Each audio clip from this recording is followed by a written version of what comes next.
Oi, pessoal, tudo bem? Uma dúvida muito recorrente das pessoas é referente ao pagamento das dívidas do decujus. Como vai funcionar? A dívida transfere para os herdeiros? Ela tem que ser paga ou a dívida é extinta? Como é que vai funcionar? Então acompanhe aqui comigo. O Código Civil e o Código de Processo Civil, eles prevêem importantes regras quanto ao pagamento das dívidas do falecido, e que interessam, obviamente, diretamente o inventário e a partilha. O artigo 1997 do Código Civil, ele dispõe o seguinte, que a herança responde pelo pagamento das dívidas do falecido.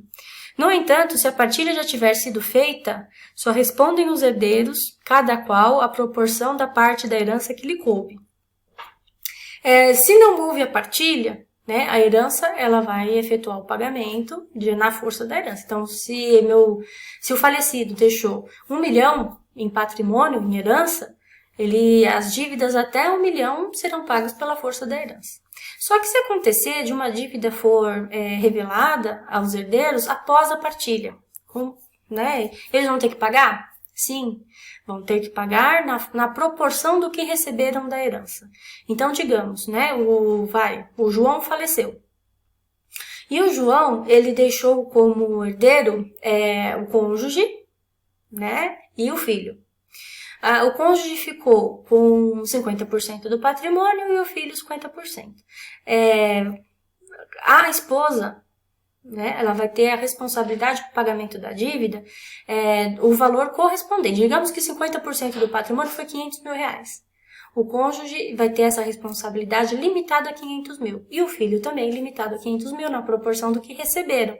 Não vai ultrapassar o patrimônio pessoal dos herdeiros, entendeu? Então, assim, no artigo 796 do CPC, acompanhe aqui comigo. O espólio responde pelas dívidas do falecido, mas feita a partilha, cada herdeiro responde por elas dentro das forças da herança e na proporção da parte que lhe coube. Por todos esses dispositivos, os herdeiros não podem responder além das forças da herança, o que também é retirado do artigo 1792 do Código Civil. Então, não há uma transferência dessa dívida para ser paga com o patrimônio pessoal dos herdeiros, tá? Não há previsão legal que determine que o herdeiro deva, com o seu próprio patrimônio, pagar as dívidas do falecido. Se o falecido deixou mais dívidas do que patrimônio, faleceu em estado de insolvência e os credores não receberão o que lhes é devido, porque estava em estado de insolvência. Não vai passar para os herdeiros. Temos aqui também algumas observações que eu acho importante passar para vocês. Seguinte, artigo 642 do CPC, o caput, ele fala o seguinte, que antes da partilha poderão os credores do espólio requerer o juízo do inventário o pagamento das dívidas, vencidas e exigíveis. A petição, acompanhada de prova literal da dívida, será distribuída por dependência e autuada em apenso nos autos do processo de inventário. Então, digamos que o processo de inventário está em trâmite, e aí o credor, ele observando que existe um inventário, ele fala, peraí, eu tenho crédito para receber dessa pessoa que faleceu. Então, ele vai fazer uma petição que vai ser distribuída por dependência. Ele vai ficar, como posso falar para vocês, quando era físico o processo, ele ficava, os dois processos ficavam juntos, tá? Um colado na capa do outro. Agora, como o processo é digital, ele vai estar linkado. Então, vai ter o processo, o acompanhamento processual, e vai ter um número lá que vai estar escrito por dependência, tá? Trata-se, esse pedido, na verdade, é um pedido de habilitação de crédito, que é muito comum na prática forense, que segue as regras da jurisdição voluntária. Me deve, tem crédito aí, e eu estou aqui, acompanhando esse processo para receber, pedindo para que o juiz reserve o valor da dívida daquela herança para quitar esse débito, tá? Ademais, temos algumas proteções, e dentre as proteções, temos o bem de família, que ele está da Lei 8.009 de 1990, artigo 1711 a 1722 do Código Civil, que fala que a residência da família, que nós chamamos de bem de família, tá? Seja tanto o bem de família que não foi levado a registro, o único imóvel da família, ou se houver mais do que um imóvel, precisa ser escolhido qual imóvel que vai ter essa proteção e aí sim tem que ser registrado, tá? Isso vocês vão ver com mais detalhes, acredito que mais pra frente aí no direito ou se vocês já tiveram. E também o seguinte, o bem de família também é protegido, tá? A residência de pessoa solteira, divorciada ou viúva. Porque havia uma polêmica nesse sentido, que fala, mas não é bem de família? A pessoa mora sozinha? Não, tá? Tem até uma súmula do STJ, 364. Então tomem nota quanto a isso. Temos também o seguinte, algumas despesas referente ao funeral do decujus, tá?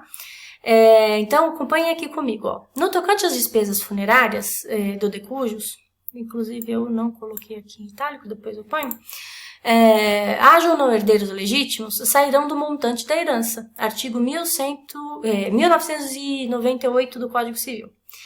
Então, ele não, a despesa com caixão, coroa de flores, com sepultamento, essas despesas serão retiradas do montante da herança. Tá? Eu até coloquei aqui, é o caso de despesas com enterro, caixão, coroa de flores, velório, cremação e túmulo. Pelo mesmo comando legal, observem o seguinte, as despesas de sufrágios por alma do falecido só obrigarão a herança quando ordenadas por testamento ou codicilo. O que é sufrágios por alma? Os cultos, as missas, né? Essas, embora esteja no campo da fé, mas elas não são necessárias. Entende a lei, né? Que seria só realmente um conforto para a família, mas isso não vai impedir que o decujus ele seja enterrado, que faça os procedimentos que tem que ser feito. Então, despesa com enterro, caixão, coroa de flores, velório, cremação, túmulo, isso está coberto pelas despesas funerárias da herança, tá? Na herança. Agora, os sufrágios por alma, que seriam os cultos, as missas, valores gastos em nome do falecido para esse tipo de culto, né? Esses não estão inclusos, exceto, olha que interessante, se ele requereu isso por testamento ou codicilo.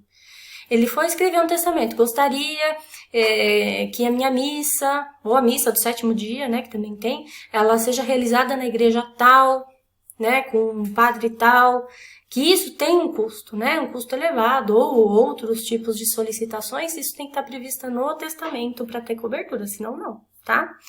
Para estar coberto. Para essas despesas, o montante só responde no caso de previsão decorrente da autonomia privada do morto. Então, se ele não teve essa previsão, não tem atendimento. Por outra via, deve ficar claro que a norma não se aplica às despesas relativas à manutenção do túmulo onde se encontra o falecido, questão que deve ser resolvida pelas regras que vedam enriquecimento sem causa por outros preceitos, tá? Então, não estaria, não aplica a essas despesas manutenção do túmulo do falecido.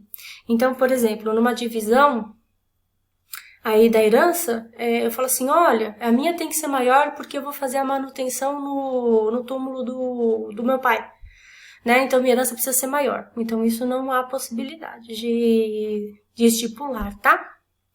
Bom, referente a pagamento de dívidas, encerramos por aqui. No próximo vídeo nós vamos falar sobre colação, tá? Os bens que foram doados em vida, precisam constar no inventário. E eu espero vocês até daqui a pouco. Tchau, tchau.